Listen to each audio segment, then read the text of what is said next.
유쾌한 남자들의 시시콜콜 토크쇼 김프로쇼 지금 시작하겠습니다. 저는 김프로입니다.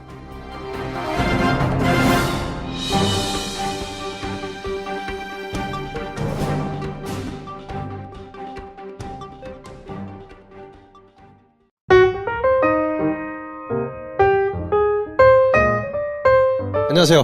네, 이제 지혜 형은 이 포맷이 정착된 것 같아. 네. 김프로는 별로 이렇게 효과적이지 못한 진행을 가끔 해서 네. 문제가 있고, 황 대리는 너무 크게 웃기만 하고, 약간 좀, 웃거나 사거나. 그렇지. 우린 경청하잖아. 그렇지. 경청과 반영. 저희는 경청과 반영을 삶에 적용을 시키고 있는 그럼요. 차라. 네. 이미 뭐 몸에 뱄지. 네, 어쨌든 안녕하세요. 안녕하십니까. 혹시나 저희 목소리가 헷갈린다 하시는 분들이 계셔서 네, 본인 소개 본인 해주세요. 김 선생입니다. 안녕하세요. 배 감독입니다. 어서 오십시오. 목소리가 비슷하긴 하나? 글쎄, 뭐, 잘 모르겠어. 뭐. 근데 뭐 여러분들 잘 모르시겠지만 어쨌건 저도 영화 좋아합니다. 네. 네. 아유, 그럼요. 영화 프로그램에서 영화 얘기를 안 한다고 해서 저 사람이 영화를 안 좋아할 것이다. 이런 착각은 금물이다. 그리고 사실은 아직까지도 우리 영화 에피소드에서 거의 최상위권을 유지하는 게 주성치 편이었다. 참 자괴감이 몰려온다. 니들이 한 100편 해봤자 주성치 특집을 못 이겨요. 정말. 네. 주성치의 힘이랄까, 김 선생의 힘이랄까. 뭐 둘 다. 혹은 제주도의 힘이랄까. 사실은 그게 커. 그렇죠. 네. 그래서 오늘은 제가 좋아하는 영화를 하나 들고 왔습니다. 뭡니까? 트루먼 쇼. 트루먼 쇼. 기가 막힌 영화죠. 네.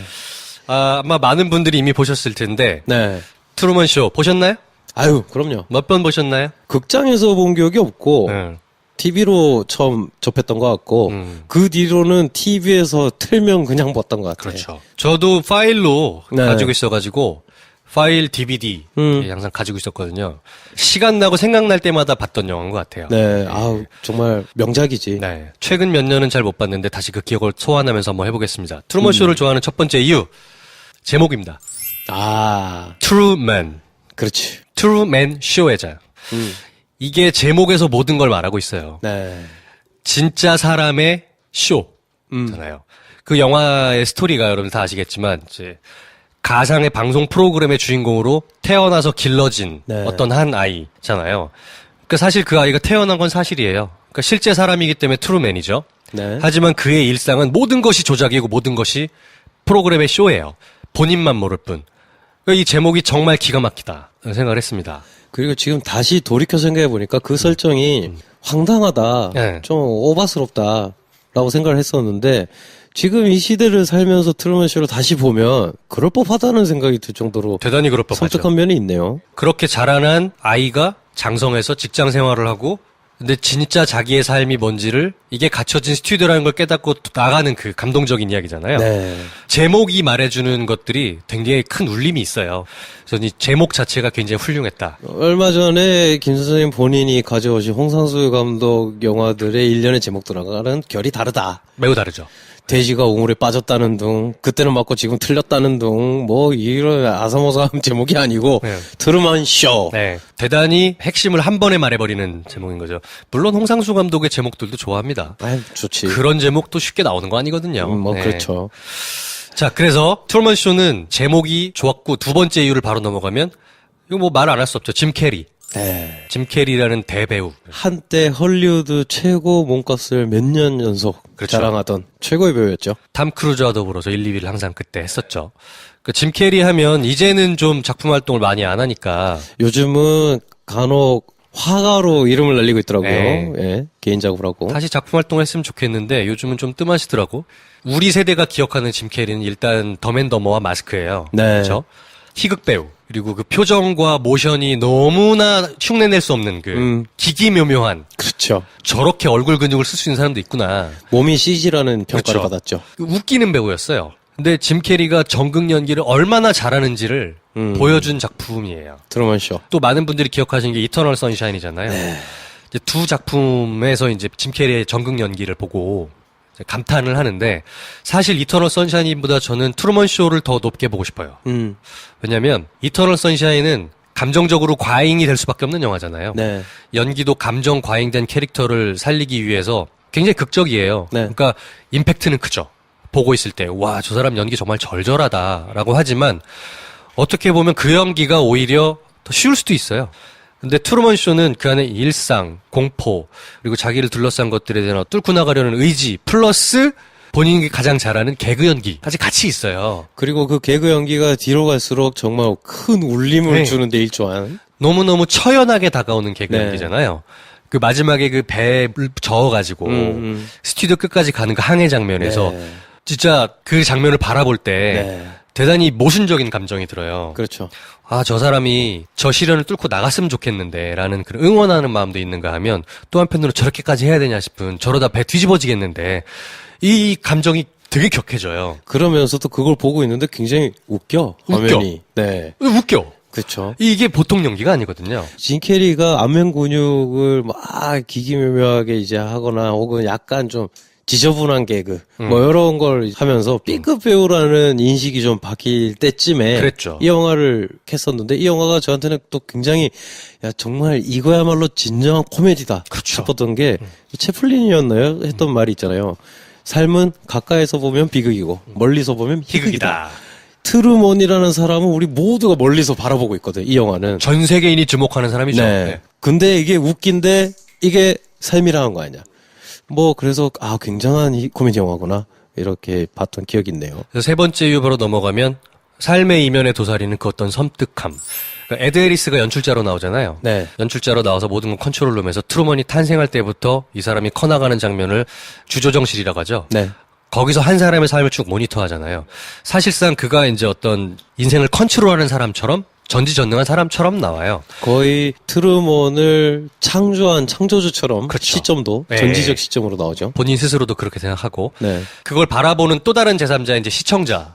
시청자들은 트루먼이 탄생에서부터 직장 생활하고 졸업하고 뭐 이런 것들을 쭉 20몇 년 동안 지켜보고 있는 시청자인 거잖아요. 네. 마지막에 트루먼이 아까 말했던 그 항해 장면 배를 저어서 스튜디오 끝으로 나아가려고 할 때 막 에드 해리스가 폭풍을 몰아쳐가지고 네. 트루먼이 못 가게 막잖아요. 그 스튜디오 벽에 쿵 닿아서 배가 탁 멈추잖아요. 그때 트루먼이 스튜디오 문을 열고 나가면서 손을 흔들고 웃잖아요. 그게 전 세계에 방영이 되잖아요. 하늘로 오르는 계단을 그렇죠. 올라서 네. 하늘문을 열고 나가죠. 굿모닝 그래프트는 굿나잇 이거를 외치고 3번 네. 외치고 가든가요? 그랬을 때 그 짜릿한 느낌이 있잖아요. 우리 보는 사람이. 근데 역설적이게도 맨 마지막 장면은 뭐냐면 그렇게 트루먼이 나가고 나서 이제 쇼가 끝나잖아요. 네. 쇼가 끝났을 때 그걸 보던 경비원으로 추정이 네, 돼요. 맞습니다. 사람들이 TV를 다른 채널로 딱 돌리면서 뭐 다른 재밌는 거 없어? 그 장면이 되게 섬뜩한 거예요. 마지막 엔딩이 네. 기가 막히죠. 기가 막히지. 네. 정말 그래서 이게 대단한 코미디라는 게 그쵸. 그 점이 웃기잖아. 웃긴데 삶의 정수를 보여주잖아. 그쵸. 단 하나로. 근데 그 한 장면만 봤을 때는 절대 웃기지 않을 텐데 우리는 거의 한 2시간을 얘의 삶의 여정을 봤는데 그리고 그냥 채널 돌렸다는 얘기지. 예전에 봤을 때는 설정이 특이한 판타지, 뭐 코미디, 풍자극 이렇게 생각했었는데 지금 다시 SNS 시대가 도래하고 나서 모두가 모두의 관심을 그리고 눈길을 받고 싶어하는 세상에 사는 우리 각자 개인을 놓고 봤을 때 오히려 더 섬뜩함이 커지는 그렇죠. 영화다. 매우 리얼리티에 가까운 영화다, 사실은. 오히려 네. 그렇게 됐네요. 벌써 몇 년도예요? 이게 2001년도 작품이든가요? 그때 쓸 거예요. 왜냐면 제가 이제 대학교 다닐 때 김프로랑 기숙사를 같이 쓰던 시절이었죠. 네. 그때 극장 개봉을 했던 트루먼쇼 포스터, 그 유명한 포스터잖아요. 월스트리트 같은 큰 건물에 붙어있는 광고판에 트루먼이 베개를 비고 자고 있는 모습이 월드와이드 온에어 어쩌고 해서 딱 되고 있는 송출되는 장면이에요. 잠옷 입고. 그쵸. 네. 그 포스터가 너무 마음에 들어서 시내에서 포스터를 띄어다가 제가 제 침대 머리맡에 항상 붙여놓고 있었거든요. 기숙사 방에. 그럼 짐 캐리처럼 잠옷 입고 여기 잤겠네. 잠옷은 안 입었어요, 제가. 네. 잠옷은 항상 누가 사준 바지만 입습니다. 생강차 마시면서. 네. 그렇겠네. 네. 네. 이때 이미 한 17년 된 영화인 거잖아요. 근데 다시 돌이켜서 지금 봐도 현재의 현실의 세태와 무관하지 않고 오히려 더 정수를 찌른 영화다. 네. 그 말은 뭐냐면 인생사의 본질과 매우 맞닿아 있다는 얘기인 거거든요. 그렇죠. 그러니까 특히나 어떤 매스 미디어와 미디어라는 어떤 인류사에 없었던 시대가 훨씬 길잖아요. 전체 인류로 네. 보면. 산업혁명 이후부터 미디어라는 게 탄생했는데 미디어가 또 하나의 어떤 공기처럼 또 하나의 환경처럼 만들어진 미디어를 벗어나 살 수가 없잖아요. 그랬을 때 인간, 인류, 휴먼이 어떻게 미디어와 공존해가면서 서로 상생하는가. 네. 그 관계 속에서 진짜 놓치고 있는 블랙 코미디 같은 요소들은 뭔가를 아주 핀셋처럼 탁 집어서 코미디로 너무너무 멋있게 만들어온 영화. 트루먼 쇼라 생각합니다. 야, 이 정도 되면 정말 극찬이다, 극찬. 극찬이지. 근데 네. 극찬이 아깝지 않은 영화니까 네. 여러분들 한번 꼭 봐주셨으면 좋겠습니다. 피터 위어 감독은 이 작품 뒤로 별로 뭐 특별한 게 없더라. 뭐 이거 했으면 됐지 뭐. 네. 네. 그럼 다음 주에도 김 선생님이 또 다른 영화를 들고 또 올지 네. 기대가 되면서 네. 우리는 다음 시간에 딴 영화로 또 봐요. 안녕. 안녕.